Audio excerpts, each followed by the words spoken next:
Hello guys, welcome back. आज की इस वीडियो में हम आपके लिए लेकर आए हैं इंटर क्लास विस्तार सप्लीमेंट्री रीडर बुक से चैप्टर नंबर 3, जिसका टाइटल है journey to the end of the earth. इसे टिसानी दोषी ने लिखा है। ये लेखिका के बारे में पहले आपको कुछ बताते हैं। टिसानी दोषी एक भारतीय कवि, पत्रकार और चेन्नई की एक फेमस डांसर है। एक वेल्स माँ और गुजराती पिता की संतान है, जिनका जन्म 9 दिसंबर 1975 को मद्रास में हुआ था।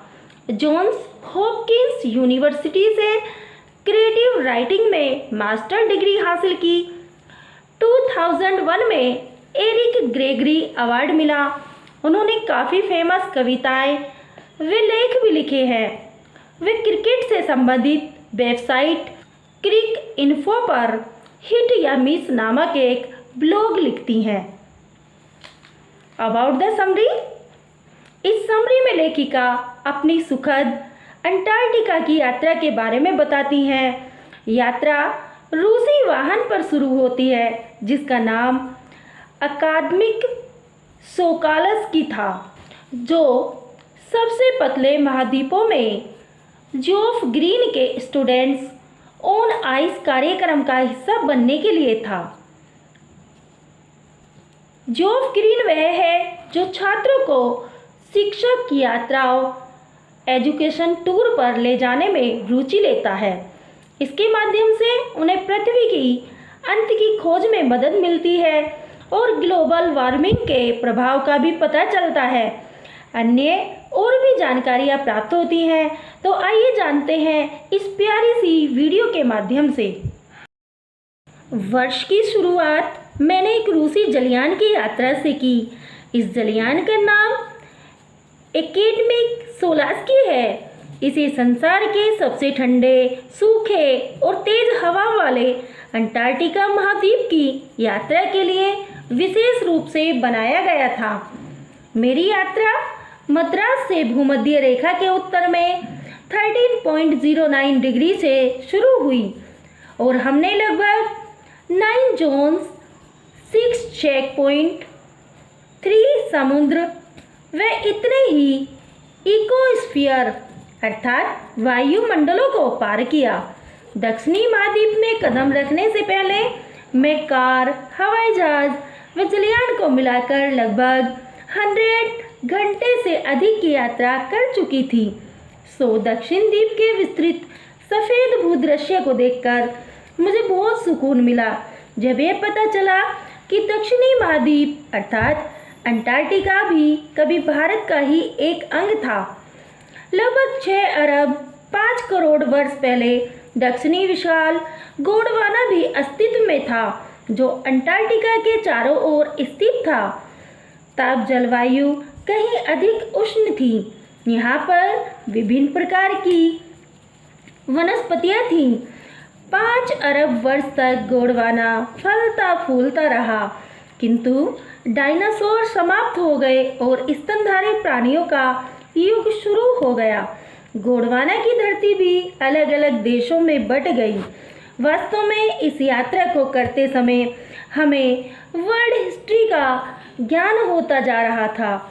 वर्ल्ड ज्योग्राफी का पता चल रहा था, जैसे पर्वत श्रेणी की परत का महत्व, कैरिबियन युग, ग्रेनाइट चट्टानें, ओजोन कार्बन विकास, विलोपन, ड्रेक, दर्रा, ठंडी जलधारा, हिमालय और अंटार्कटिका का ठंडा व निर्जन प्रदेश इस स्थान पर रही।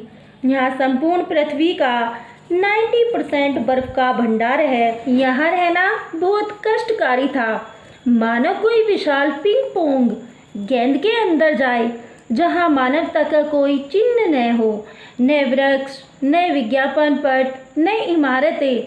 एकदम अलग परिवेश था। यहाँ केवल नीली वेल और बर्फ के टीले ही थे। यहाँ 24 घंटे दिन ही रहता है, रात तो मानो कभी होती ही नहीं। एक सर्वव्यापी सन्नाटा जो या तो जब टूटता है जब अचानक कोई बर्फ की नदी बनती है या कोई बर्फ की चट्टान टूटकर इस स्थान को पवित्र करती है। यह एक धर्म शिक्षा है जो आपको मजबूर कर देगी कि आप स्वयं को पृथ्वी के भूगर्भीय इतिहास के संदर्भ में देखें। ह्यूमन इम्पैक्ट की बात करें तो अंटार्कटिका महाद्वीप पर सभ्यता केवल 12,000 वर्षों से है, पर ज्योग्राफिकल क्लॉक अर्थात भूगर्भीय घड़ी में यह मात्र कुछ सेकंड ही होते हैं। इस छोटे से समय काल से ही हम मानव जाति ने प्रकृति के ऊपर अपना अधिकार कर ग्राम, नगर, कस्बे, महानगर आदि आदि बना दिए हैं। प्रकृति से खनिज तेलों के लगातार जलने के कारण आज पृथ्वी के चारों ओर कार्बन डाइऑक्साइड की एक चादर सी बन गई है। अंटार्कटिका की परतों में भी 5 लाख पुराना कार्बन का रिकॉर्ड फंसा है। सो यदि हम वर्तमान, भूत व भविष्य का अध्ययन करना चाहते हैं तो इसके लिए हमें अंटार्कटिका पर जाना ही होगा। Students on ice, it means बर्फ पर विद्यार्थी। यह एक कार्यक्रम था जिसमें मैं सोलास्की के पास काम कर रही थी। इस प्रोग्राम का मेन पर्पज स्टूडेंट्स को वर्ल्ड टूर पर ले जाना और न्यू इन्फॉर्मेशन समझाना था। इसका प्रोग्राम का चीफ जॉफ ग्रीन था। ये संस्था रिटायर्ड, अमीर और नई खोज में इंटरेस्ट लेने वाले लोगों को पिछले 6 वर्षों से वर्ल्ड टूर करा रहा था ताकि उनकी जानकारी से भावी पीढ़ी को कुछ और सीख मिल सके।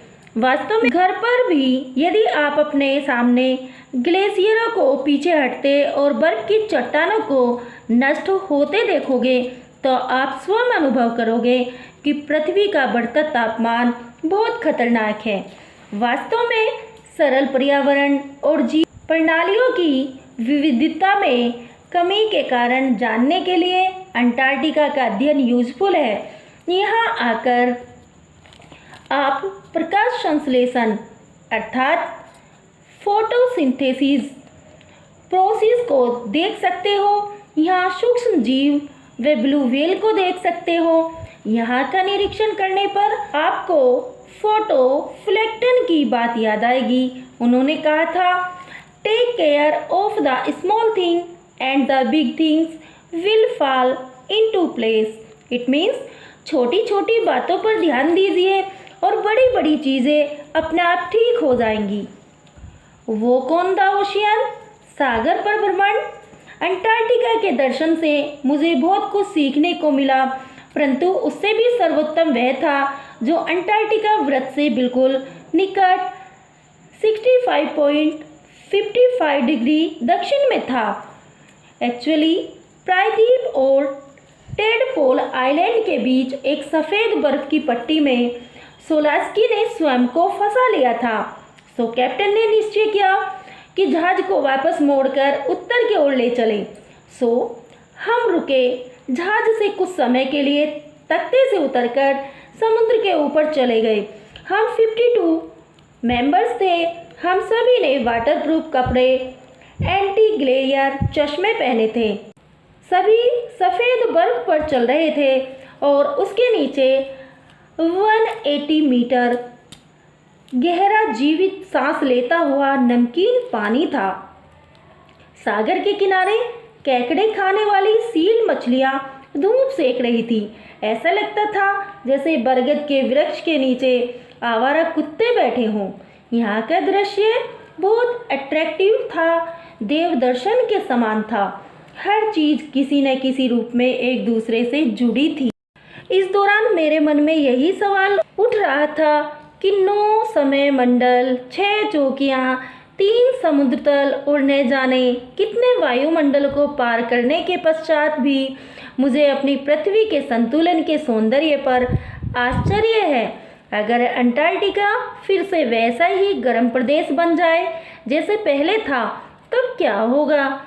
क्या मानव जाति इसे देखने के लिए जीवित बचेगी, अथवा हम वैसे ही विलुप्त हो जाएंगे जैसे कि डायनासोर और विशालकाय और बालों वाले गैंडे विलुप्त हो गए? कौन कह सकता है, पर शायद भावी पीढ़ी के पास पृथ्वी को बचाने का कोई विकल्प अभी भी शेष है। मेरी इस यात्रा को पूरा किए 2 सप्ताह बीत चुके हैं, किंतु मैं इतना कह सकती हूँ कि 10 लाख वर्षों में बहुत कुछ हो सकता है, परंतु एक दिन भी कितना अंतर पैदा कर सकता है। सो इस कहानी का मेन पर्पज स्टूडेंट्स को अपनी प्राकृतिक धरोहर से अवगत कराना है और इसको बनाए रखने व देखभाल करने के लिए प्रेरित करना है। सो इस कहानी का यही सारांश था। उम्मीद है कि आप सभी को यह स्टोरी अच्छे से समझ में आ गई होगी। बार बार यही कहूँगी कि वीडियो को बार बार देखें, अच्छे से इसको समझें, चैनल को सब्सक्राइब करें और वीडियो को लाइक करें।